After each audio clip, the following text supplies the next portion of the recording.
अच्छा बाबूजी, हम भोजपुरी लोकगीत बिरहा गायक नर्मदेश्वर यादव आप सभी श्रोता बंधुओं को एक स्वर में नमन करता हूँ, प्रणाम करता हूँ, वंदन करता हूँ। आवारा रिकॉर्डिंग स्टूडियो के माध्यम से बड़े भैया हमारे श्री जितेंद्र भैया के देख रेख में यह बिरहा का रिकॉर्डिंग हो रहा है, जिसमें हारमोनियम पर संगत कर रहे म्यूजिक डायरेक्टर के रूप में हमारे धर्म के बड़े गार्जियन आदरणीय श्री सतेंद्र यादव जी, और ढोलक के बादशाह बेताब कलाकार जिनका बिरहा जगत में नाम गुंजता है आदरणीय हमारे धर्म के गुरु श्री पन्ना लाल जी, और कोरस पर हमारे बड़का भैया श्री कमलेश भैया और श्री ठकुरी भैया। आप सभी लोगन के आशीर्वाद से ए बिरहा के गावतानी। उम्मीद ना रउआ सभे के बीच में हमार ई बिरहा जात बा, बीरस का एगो बिरहा बा, रउआ सभे पसंद करब, आशीर्वाद रउआ सभे देहब। कवि जी बिरहा में 4 लाइन भूमिका से प्रमाण देत हुआ मास्टर। बीरन के लिए का लिखत हुआ?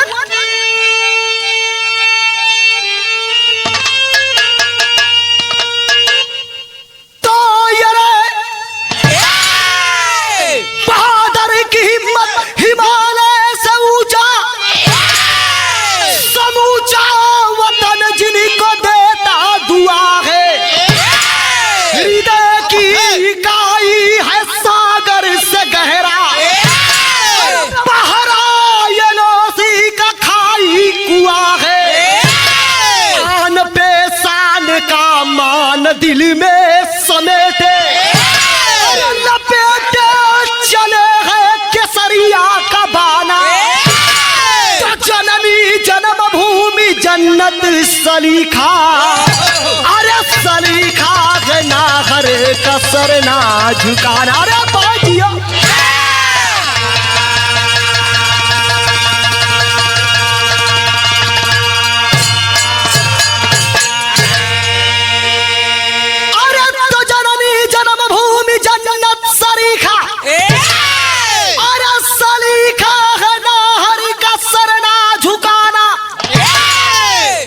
ए भैया हो, बिरहा में कवि जी बीरन के लिए वाह वाह वो बीर के देख के ओई बीरताई का भाव से कव्वाली का भाव देथुअन। अरे वाह, का लिखला हुआ भैया, कौन कव्वाली है?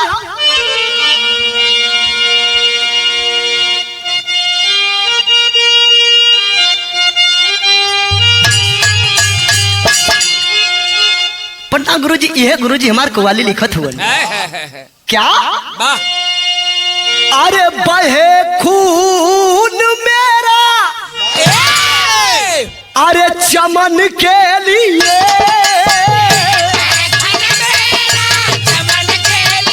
अरे जियो जियो,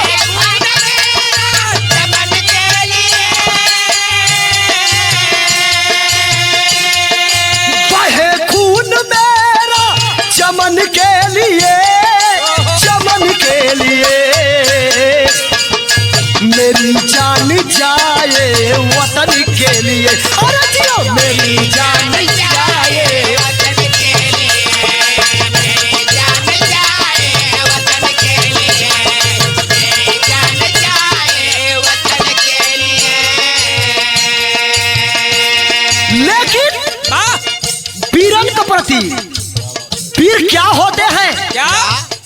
जिनके वीरताई के ऊपर हम आप सुरक्षित आज यहाँ समाहित हुए हैं, एकत्रित हुए हैं, पूरा देश समाज जुट करके हर रंग रलिया मना रहा है। वीर क्या है? क्या है? सिपाही सजग हो, सिपाही सजग हो, सजाने चले,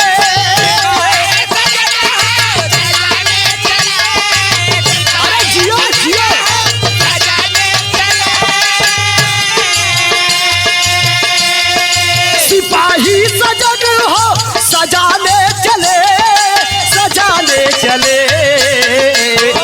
सैरियत नमक की चुकाने चले, आहे सैरियत नमक की चुकाने। अरे बाजियो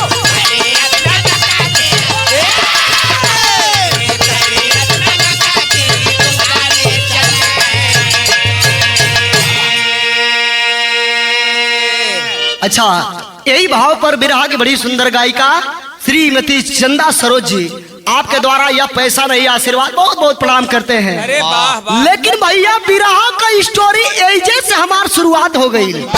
कैसे भैया?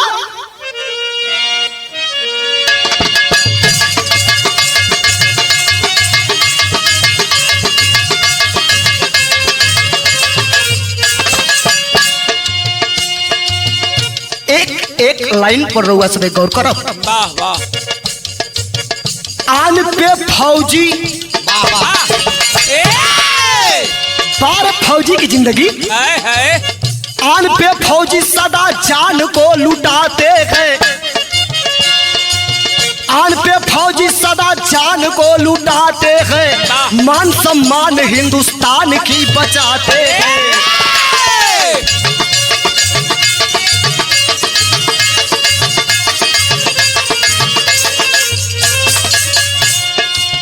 कारवा वीरों का चलता है जब किसानी हो। अरे वाह वाह। कारवा वीरों का चलता है जब किसानी हो, बहादुर देश की बचा लेता है पानी हो।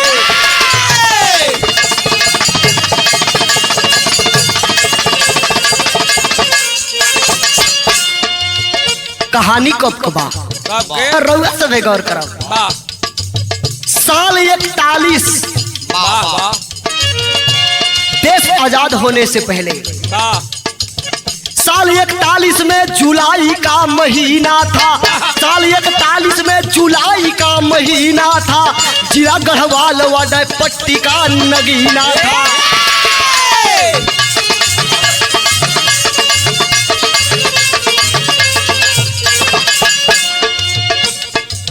पिता गुमान सिंह के घर में खुशी आ गई।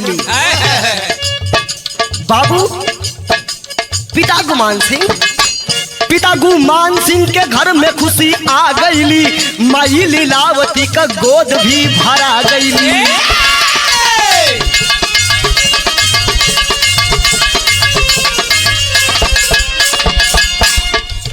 लाल होनहार जसवंत सिंह सितारे थे। अरे वाह। लाल होनहार जसवंत सिंह सितारे थे, सीमित परिवार में नित कर रहे गुजारे थे।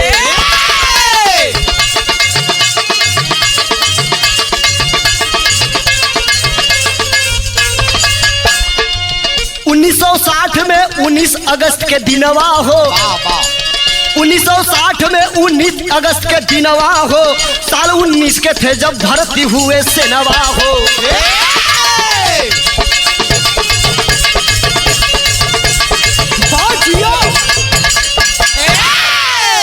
रउआ सबे कहानी का समझ ले। जिला गढ़वाल वार्ड पट्टी का रहे वाला बाबू गुमान सिंह, अरे वाह। उनकर धर्म पत्नी का नाम गुरुजी बतावल जाला लीलावती देवी। अरे वाह। बड़ी दिन के बाद, बड़ी मनौती कैला के बाद एगो लाल पैदा भइलन। साल 41 में एगो लाल पैदा भइलन, जौना लाल का बाबू गुमान सिंह बड़ी खुशी में अपने बेटवा का नाम जसवंत सिंह रखलन। अरे जसवंत बड़ी होनहार रहल हो। बचपन में बड़ा नटखट रहे। अरे वाह। लेकिन बचपने से देशभक्ति का खुमार जाग गई हो। जब कॉलेज में स्कूल में पढ़े जा, मास्टर साहब एक दिनवा इतिहास का पाठ पढ़ावत रहलन। इतिहास का पाठ में पढ़ावत रहलन कमलेश भैया कि हमारा देश पहले गुलाम रहा। देश गुलाम था। अरे बाबू, देश गुलाम था। पापी दुश्मनों ने जकड़ करके हम सबको बंदी बनाया था। मेरी देश माँ धरती करा रही थी।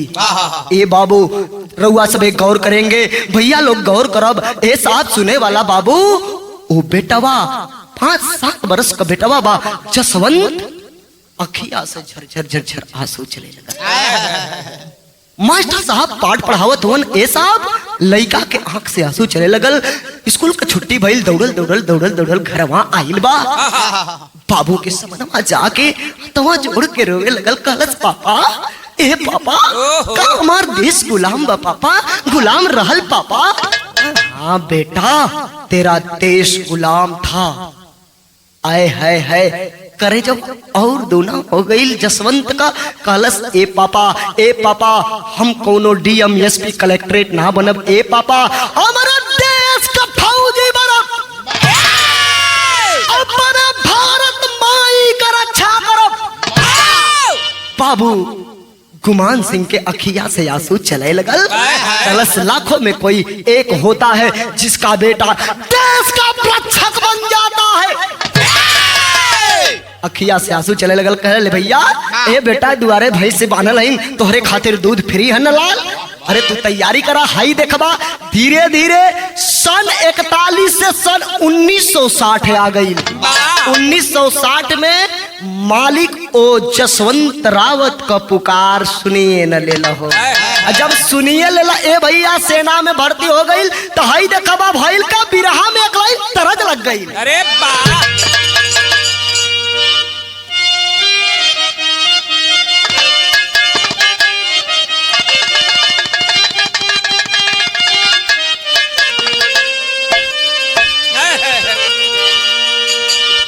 यह तरज का लाइन है। का हो कौनो नई नवेली दुल्हन हिया।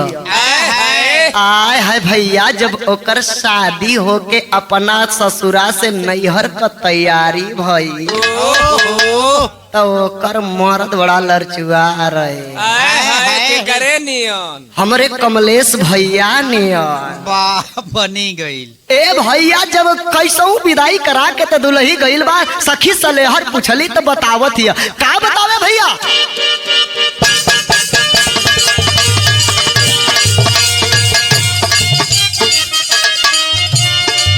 इहे तरज का लाइन बा भैया। उ दुल्हिया बतावत ही अवसर नैहर जाए के जब नैहर जाए के जब कैली तैयारिया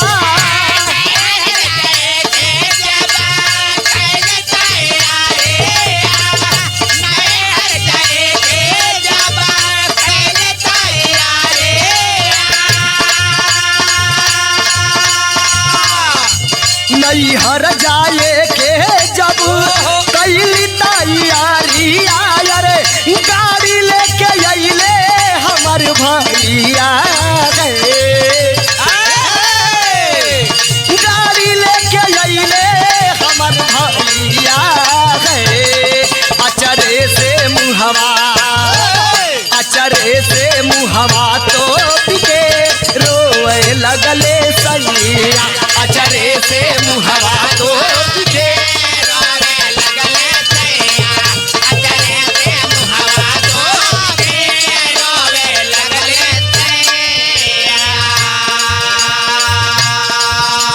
फौजी जसवंत रावत जब चला था तो बिरहवा में भाव लिखा हुआ कवि जी। जननी जनमा भूमि धरती मायारिया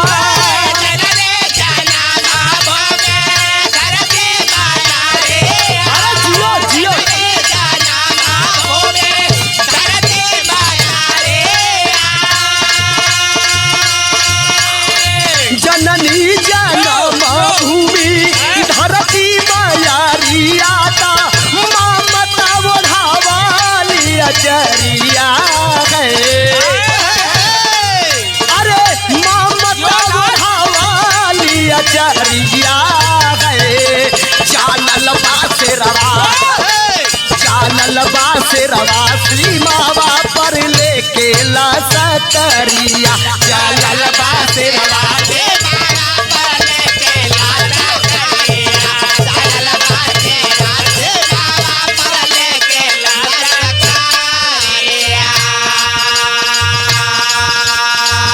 फौजी जवान पहुंचल ट्रेनिंग के दौरान पहुंचल बा। तो ट्रेनिंग कब पूरा होते? 14 सितंबर सन 61 के दिन हो।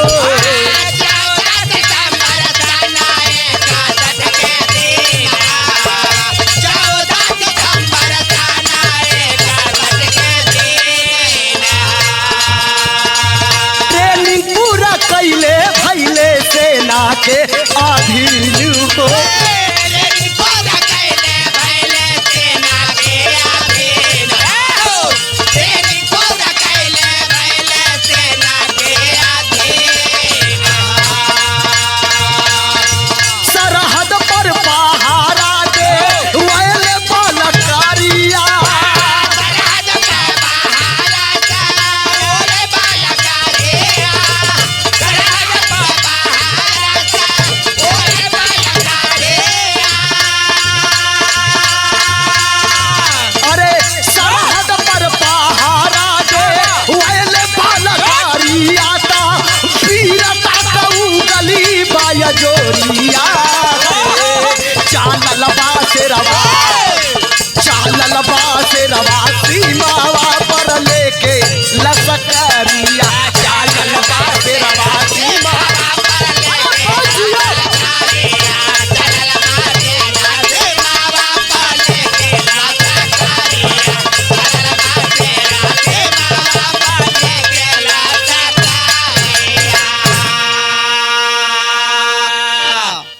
अरे बाबू वह फौजी जसवंत रावत गया ट्रेनिंग में।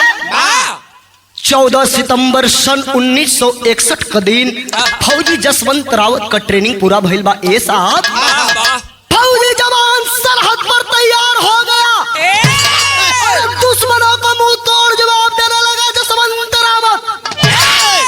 6 महीना ट्रेनिंग पूरा कैले बा। ए भैया 6 महीना ड्यूटी कैले बा।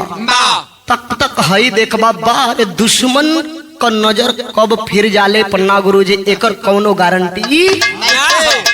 हई देखबा देश में हताहत, देश में एक बड़ी दुर्दशा होके घटना घटल। कौन घटना बा? दोहा से प्रमाण बा गुरुजी।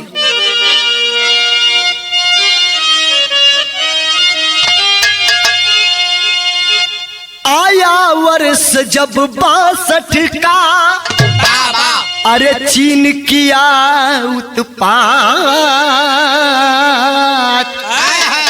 सीज फायर का किया उल्लंघन। पापी कैलस घाट।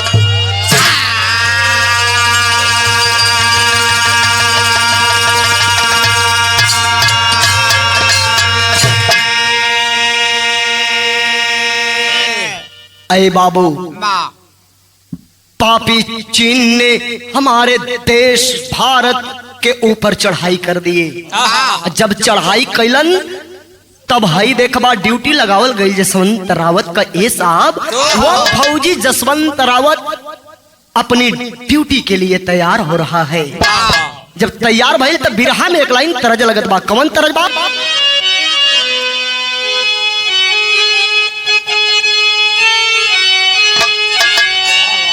यह तरज स्वर्गीय श्री राम तो गुरु गावा है। कैसे गावा है?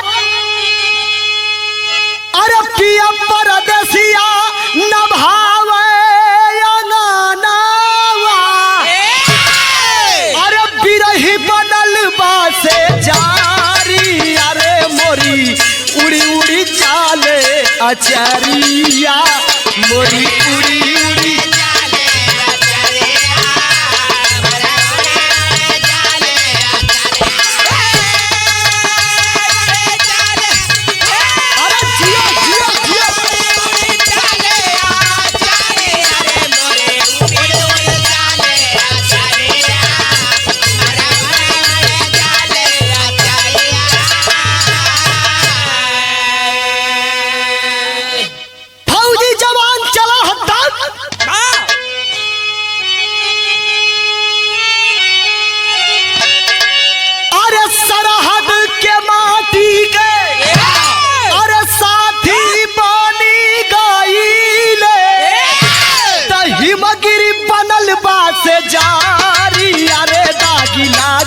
नकोरी चुनरिया।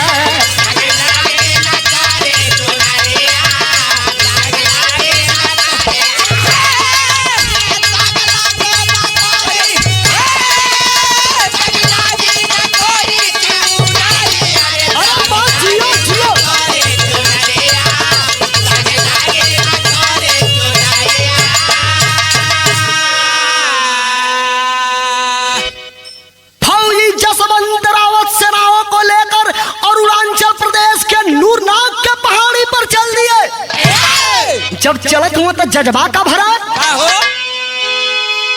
मत भगति पितु भगति गुरु का लीला और धरती माई का भगति सबसे चमकीला। अरे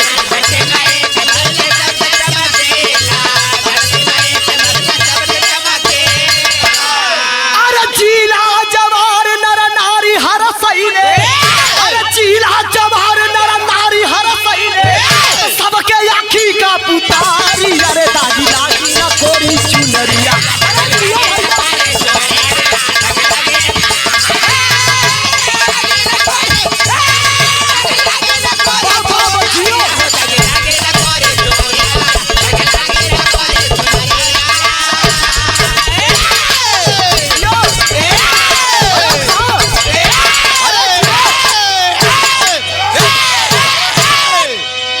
इस लाइन पर पन्ना उस्ताद ने जोर दिखाया है। ए भैया फौजी जसवंत रावत कलम माई कैसे हमहन के रहते गुलाम हुई है। अरे कैसे हमहन के रहते माई घरती गुलाम हुई है हो। अरे जवानी थी कहाँ रहा। अरे सुनाओ चलो मेरे दुश्मनों को मुंह तोड़ जवाब देना है। जब चलत हुआ तब बिरहा में कवि जी भाव स्थल बड़ी खूबसूरत देते हुए कैसे। अरे जुझारा जंगी जूझे जंग में, भैया जुझारा जंगी जूझे जंग में, करण में शेर सिपाही सरहद पर ललकारा। अरे ललकारा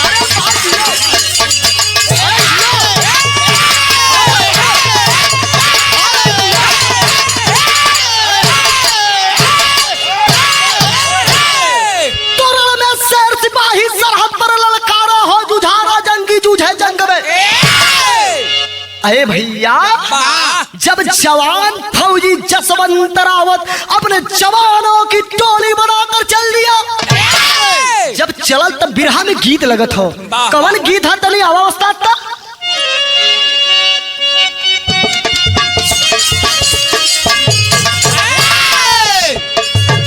एहू गीतिया के स्वर्गीय श्री रामदेव गुरु जी गावा कैसे गावा। तुम्हारी उम्र कुमर लचकनिया,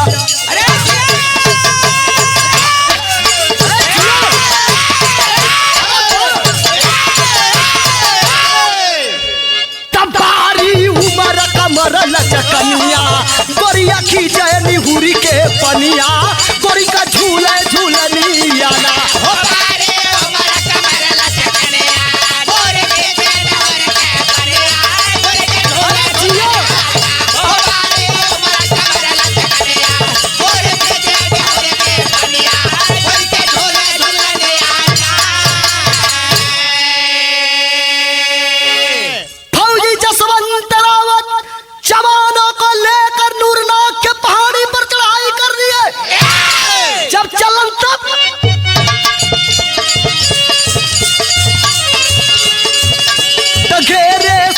भूमि में सेरे घेरे समर भूमि में सेरे सारा दारवा हो जुझरवा जननी साले दुलरवाला।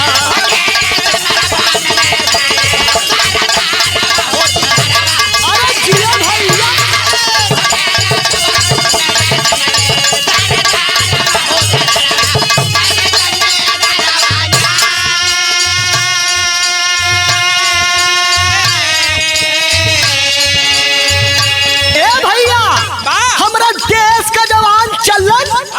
ओहर से चीनी सैनिक का करा तो ये कवर चीनी पावा बढ़ावे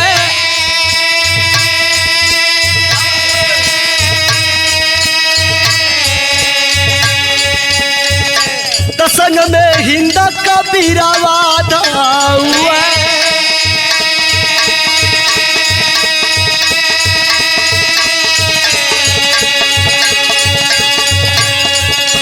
संग में गोपाल सिंह और नेकी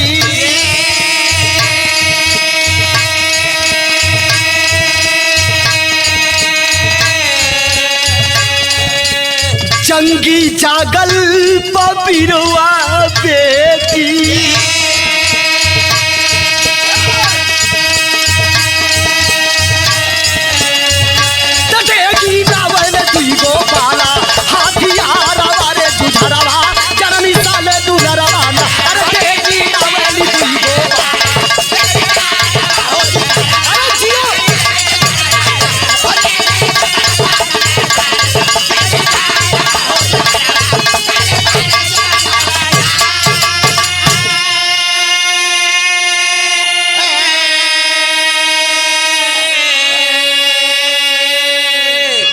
आए बाबू रुआ सब एक कहानी आके समझ ले। जब हमारे हिंदुस्तान का फौजी जवान जसवंत सिंह रावत और गोपाल सिंह साथ में नेगी या 3 सैनिक 14,000 फीट पहाड़ी पर चढ़ गए। एक ओर से चीनी सैनिकों का धावा आ रहा, इधर से भारतीय हिंदुस्तान के सैनिकों का मुंह तोड़ जवाब जा रहा। वही में 14,000 फीट सैनिक जब हमार भारत का चढ़ गई साहब, दुई गो बाला जौना का नाम बतावल गई नूरा और सैला, वह फौजी जवानों की सहायता करने लगती है। कैसे सहायता करत है? बिरहा में विदेशिया से भावा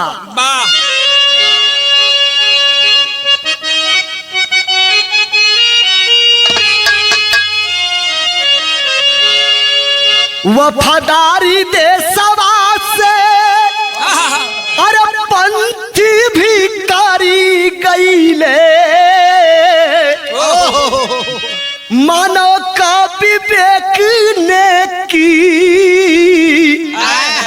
यह ज्ञान के पेटरिया। रावत जसवंत सिंह के सब ही अपन जाने, नूरा और सैला वही रहली दुई कुमरिया। वतन के पहरुअन के ए साहब हम दर्द बन गईली, देश के सिपाहियन से कमलेश भैया लड़ल बाने जरिया। हियरा का प्रेम, हिया का प्रेम सबसे बड़ा प्रेम होता है साथियों।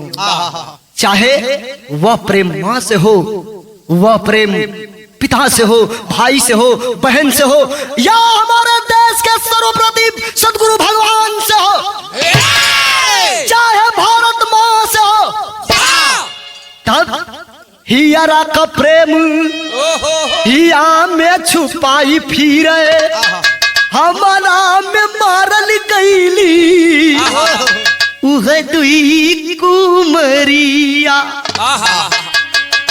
प्रमाण मिलता है वह दो बालिकाओं नूरा और सैला जो हमारे देश के फौजी जवानों को वह अरुणाचल प्रदेश के नूरनाथ पहाड़ी के 14,000 फीट ऊपर जा करके खाना दाना पानी पहुंचावत रहली। ए साहब यही में दुश्मनन का नजर पड़ गई। ए साहब जब दुश्मनन का नजर पड़ल बा, ए भैया दुश्मन का गोलियां दोनों बहिनियन के पार कह गई। आय हाय हाई देखबा न हो, हाई देखबा ए साहब एवर जसवंत सिंह रावत और गोपाल सिंह नेगी बाबू, ए साहब तीनों फौजी देश का हमार चढ़ाई का के लड़ाई करत हुन। एवर दाना पानी बंद हो गई साहब। जब बंद हो गई धीरे धीरे 2, 3, 4, 5 दिनवा बीतल तो पहिल का बिरहा में एक लाइन और गीत लगल। कौन गीत बा भैया?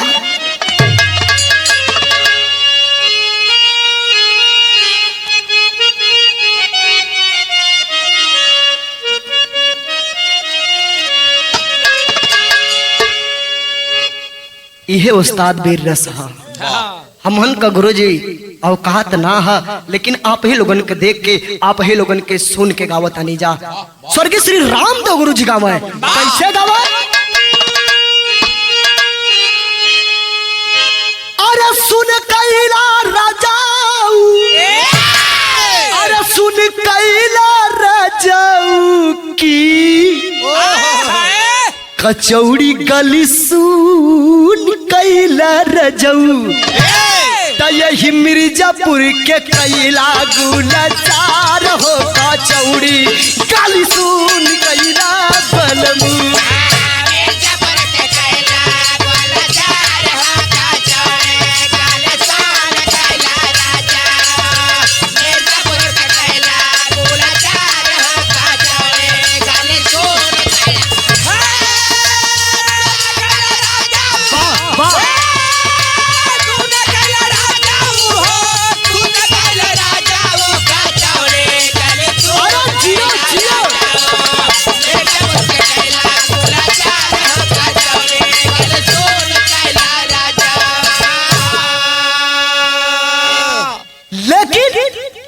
लड़ाई लड़त लड़त जब दिनवा 7-8-10 दिन का दिनवा बीतल तब भइल का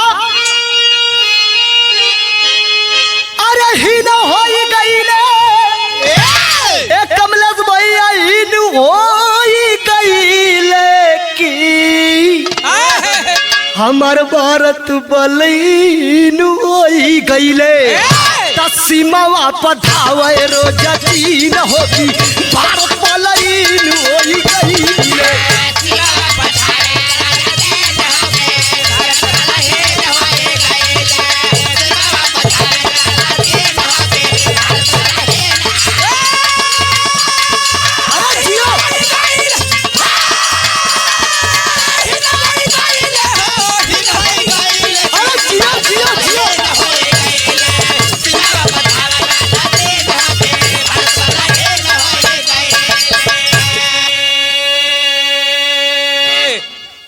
हमार फौजी जवान जब लड़े लगलन ए बाबू काहे हमार भारत बलहीन हो गई काहे हमार भारत कमजोर होके लगल 14,000 फीट ऊपर कोई चारा नहीं चला मेरे देश के जवानों का काहे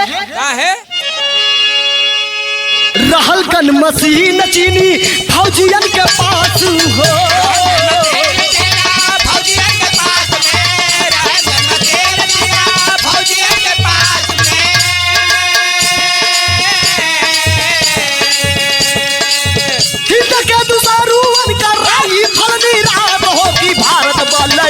होई गईले दयानी भाजी लौंगा कसीन होगी भारत बलहीन होई गईले दयानी भाजी लौंगा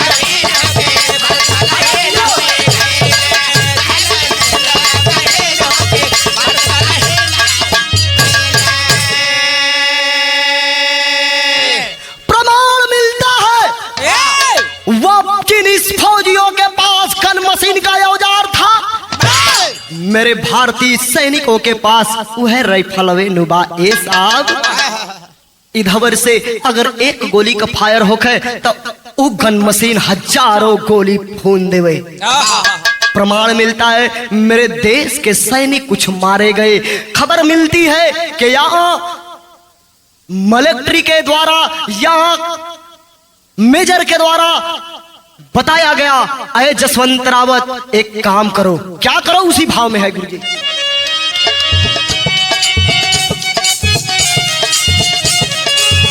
सेना का कमांडर फौज वापस बोलावे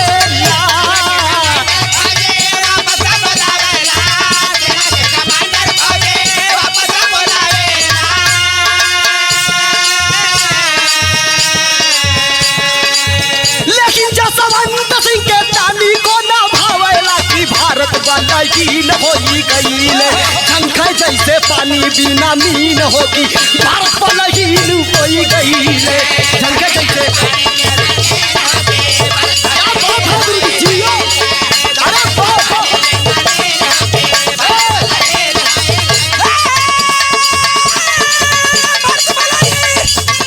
अरे जियो भैया बारे कमलेश भैया जियो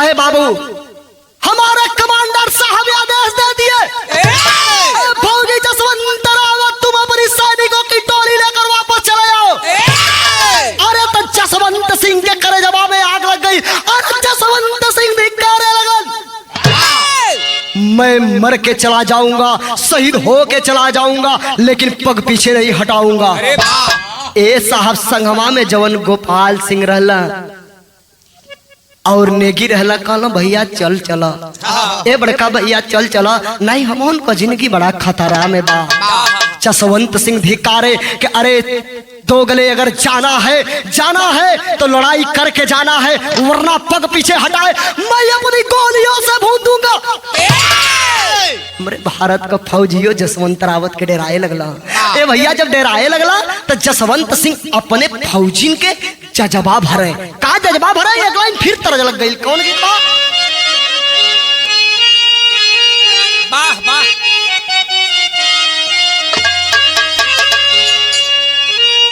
तरज इसको मोक कर दा बिरहा का भाव सुना। वाह अरे दहिया पर माई के बाबू, दहिया पर माई के कर जाए बाबू, कहले बिरवा जनी पर जाए बाबू, कहले बिरवा जनी।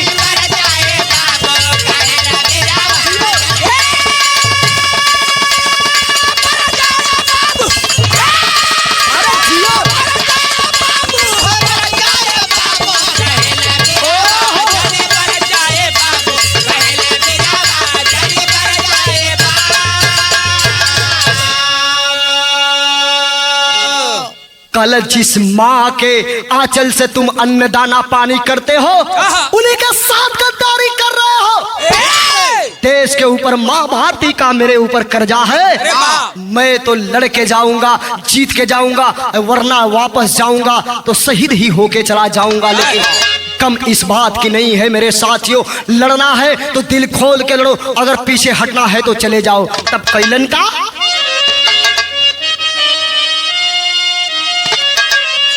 बैरक वापस गईले सारे सिपाही, तब माने न हार कबो देशवा कर राही।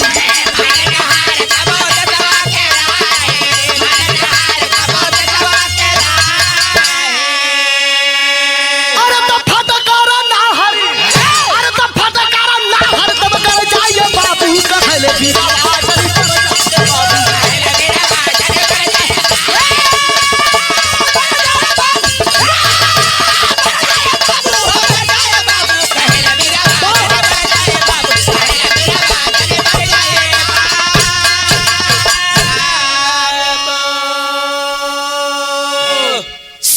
सिपाही वापस चले गए। फौजी जसवंत रावत की बात सुन करके दो जवान गोपाल सिंह और नेगी भी अड़े रह गए। ए भैया, जब सैनिक 14,000 फीट के ऊपर 3 जवान और उधर चीनी सैनिकन का हजारों का टोली बा। ए बाबू, विधाता का नजर फिर गई, तू जवान हमार भारत का जवन गोपाल सिंह और नेगी साहब रहला। ए साहब, उन लोगन का दुश्मनन का नजर पड़ गई, विधाता का मंजूरी टूट गई। ए साहब, गोलियां लाग गई, शहीद हो गई। अकेले जसवंत रावत दुश्मनन का मारे, दुश्मनन का बंदूक राइफल गन मशीन पाके जगह जगह पोजीशन बना करके मारते गए, गन की पॉइंट लगाते गए, मारते गए, गन की पॉइंट लगाते गए। कई जगहों पे गन की पॉइंट लगाकर जगह जगह से धुआंधार बरसात करने लगा फौजी जसवंत रावत।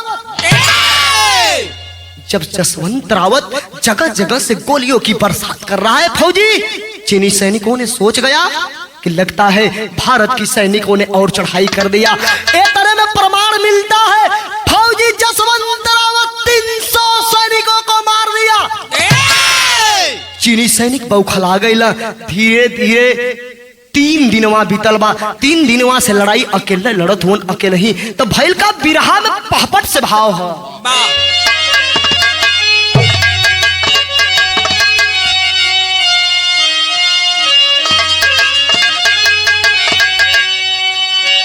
अरे बचाए अकेले, ए भैया बचाए अकेले, जसवंत सिंह बागी आगी लागल बा। अरे बचाओ अकेले, जसवंत सिंह बागी आगी लागल बा। दामन में ना लागे देवे दागी आगी लागल बा।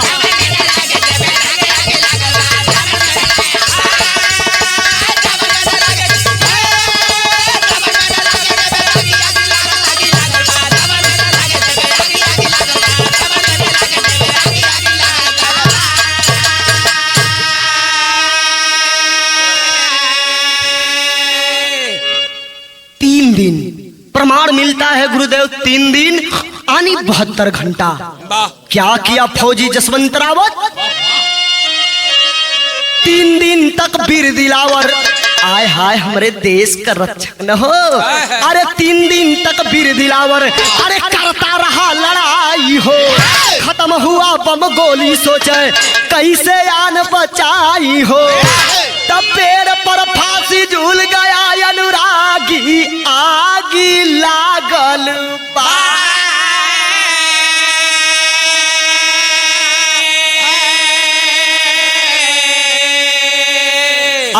दामन में न लाग देव, अपने दागी आगी लागल बा।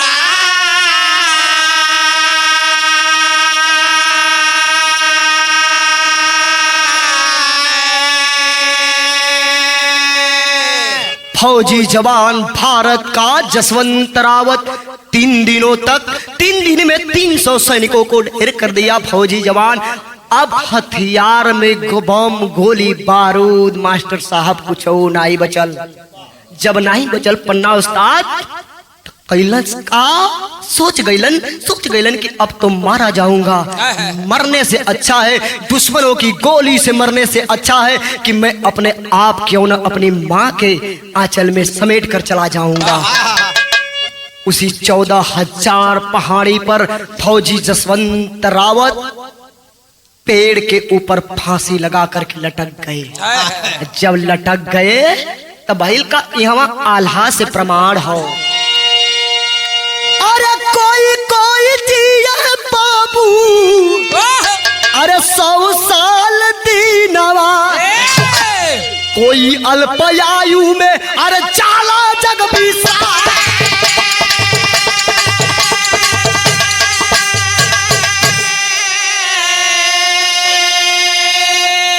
अरे करनी मान मान करई जहानवा, तो गईले के बाद लोग करेला सतका।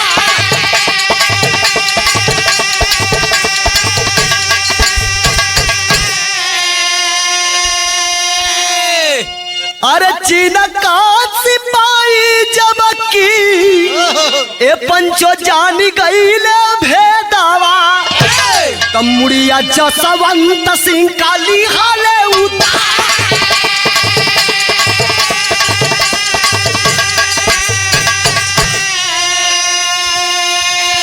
अरे कटल सिर पापिनी अले के भागी गईले, तो करेला तलाश हर भारत सरकार।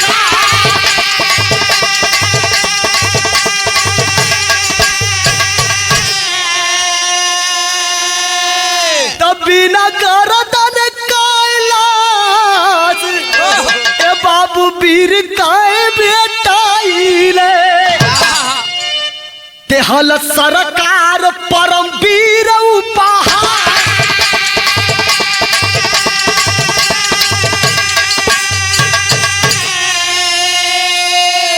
अरे तो चाइना भी भेंट कैलस काच के मूर्तिया, 21 अक्टूबर के रूकंटा करा।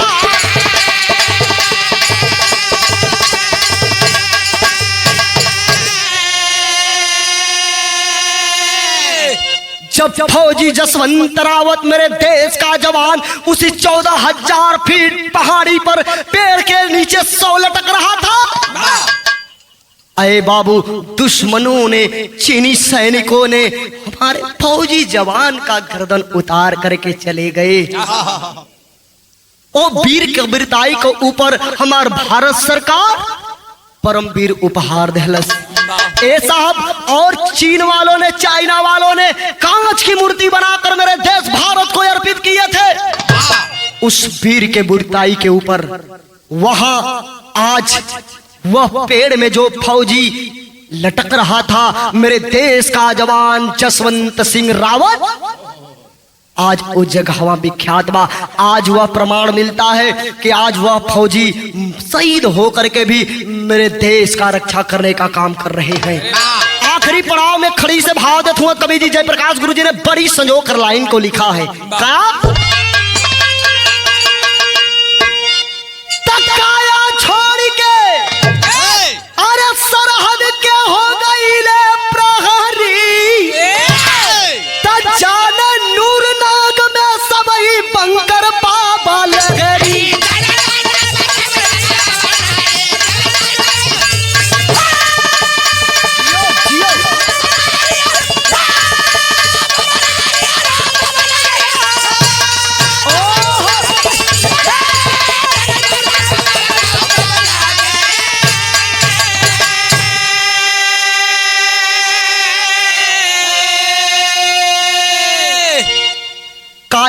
छोड़ के सरहद के हो गईले प्रहरी, जाने नूर नाग में सब ही बंकर बाबा लहरी। अरे बाबू आज वही फौजी जसवंत रावत जहां पेड़ लटकाया गया, जिस पेड़ में फौजी जसवंत रावत अपने आप को फांसी लगा कर की मां धरती को अर्पित कर दिया, उसी पेड़ के स्थान पर आज भव्य मंदिर बना है। आज भव्य मंदिर बना है। उस 14,000 फीट पहाड़ी के ऊपर जाने का रास्ता बना दिया गया है। जहां चढ़ने में 10 दिन 15 दिन 25 दिन लगा करते थे, आज 2 घंटे में गाड़ी पहुंच जाती है। वही आज मंदिर बना करके फौजी जसवंत रावत आज उसी जगह मंदिर बना दिया गया है, रोड रास्ता बना दिया गया है। उनकर काम का बाप अरे भारतीय सिपाही के सपना देखौले, अब ही हम जिंदा बाटी सब के बताऊले।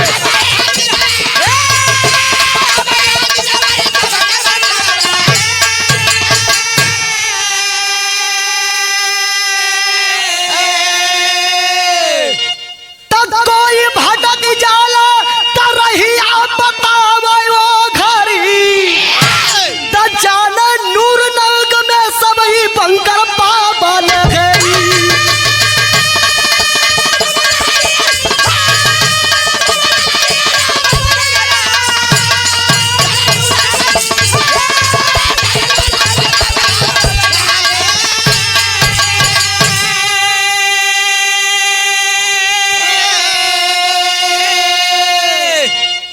वह फौजी जसवंत रावत आज बंकर बाबा लहरी के नाम से प्रसिद्ध हो गए। हमारे देश के सैनिक उस पहाड़ी पर अगर जाते हैं ड्यूटी करने के लिए, रास्ता भटक जाते हैं, रात को झाड़ियों में भूल जाते हैं, अपना रास्ता भूल जाते हैं, तो वह फौजी जसवंत रावत आज भी मनुष्य का रूप धर के मनुष्य के रूप में जाकर के रास्ता बताने का काम किया करते हैं। आज भी उसी मंदिर में हर जहां वहां बंकर बनाया गया है, वहां के फौजी सैनिक जाकर के सुबह स्नान ध्यान करके पूजा पाठ करते हैं, अर्चना वंदना करते हैं। और फौजी जसवंत रावत का आज भी वर्दी धोला करके उसी मंदिर में लटकाया जाता है, डेली जूता पालिश होता है। आज वह मेरे देश का शहीद ना रहते हुए भी, शहीद होते हुए भी अपनी मां भारती का रक्षा कर रहा है। ऐसे वीर को मैं सशक्त नमन करता हूँ, श्रद्धा सुमन अर्पित करता हूँ। आखिरी में गुरु घराने का परिचय कैसे? गुरु बिहारी गुरु रामलाल की लीला, कभी चंद्रिका